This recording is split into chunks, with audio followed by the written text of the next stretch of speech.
Ang isang konteksto naman, no, sa labas nitong proceeding sa House of Representatives, patuloy pa rin yung maleta narrative ng mga DDS gamit itong kwento ng 18 Marines. Nagsampa kayo ng panibagong kaso, no? Hindi po ba? Tama? Yes. Nakakailang Nagsampa kaso ako na ba ng kayo dun sa 18 Marines? Itong latest na final ko, 4 counts to kasi 4 na beses sila nag-appear, 4 na beses sila nagsinungaling. Kaya 1 count per appearance, ano? At nag-commit sila ng offense. Nung una, finailan ko sila ng perjury. So 5 kaso sila in total.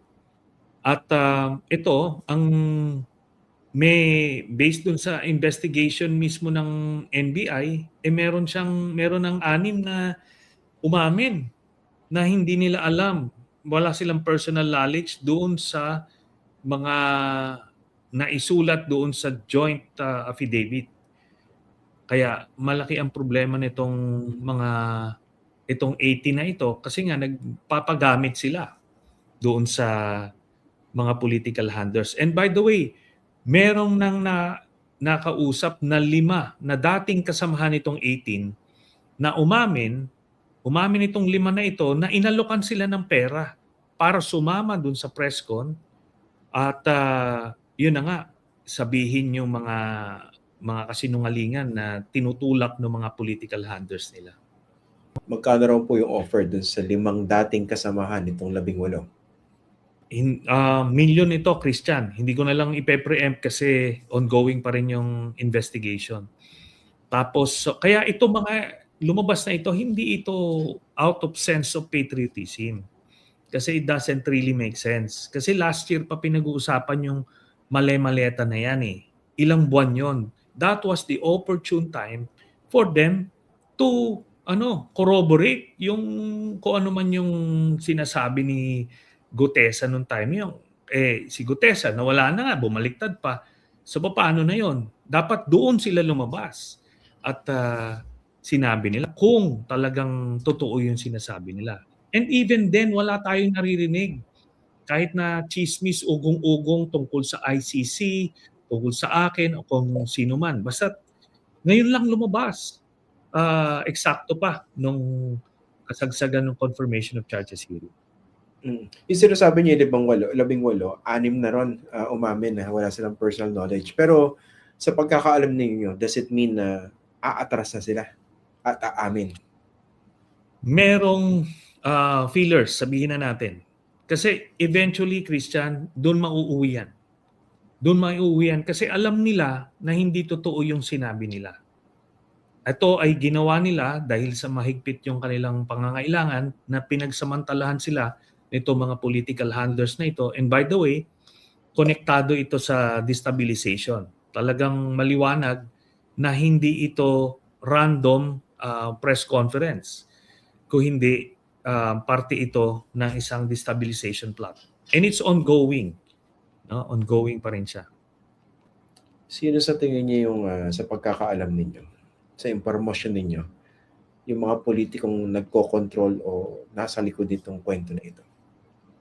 Na-identify na, no? Aside dun sa mga ibang mga lumutang, merong mga retired generals din dun sa holding area bago ginanap dun sa Club Filipino, doon sila, doon yung mga politicians saka mga retired generals na involved doon.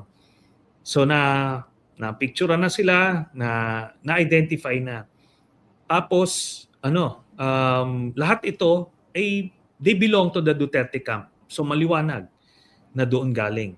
At yung pati nag-finance lumalabas na kung sino kanino galing yung pera, sino yung naging pinakang project director, tapos kung paano dinistribute yung pera na yon.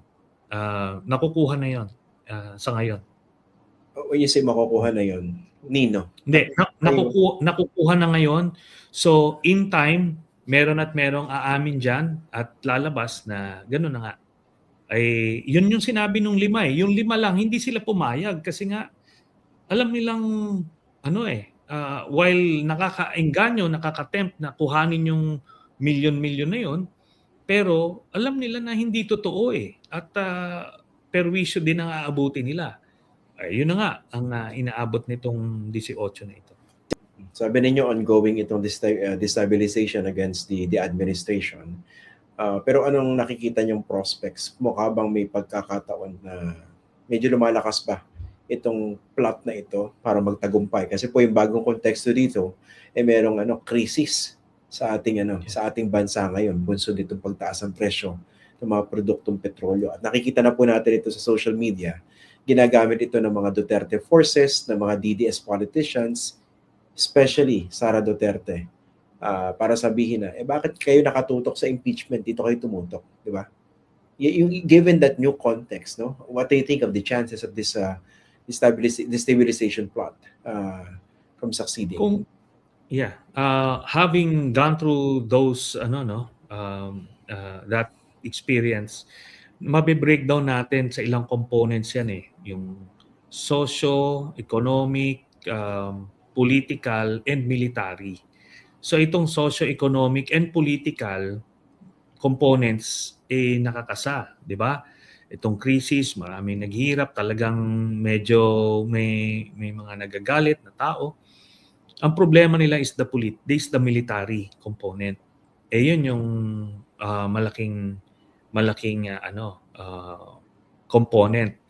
At ang reason, yun nga, babalik pa rin ako doon sa base doon sa pakikipag-ugnayan ko, sa mga contacts ko sa AFP leadership, pati sa mid-ranking officers. Ayaw nila doon sa kay Sara na mag-a-assume as president kasi siya ay pro-China at siya ay, sa kanila ito, assessment nila, may diferensya si Sara sa pag-iisip. Kaya hindi nila nakikita na magkakaroon ng stability kung mag-take over siya as president. Yun nga. Tapos yung pagiging maka-China niya, deal breaker yon for a lot of AFP officers. So yun yung saving grace, ika nga.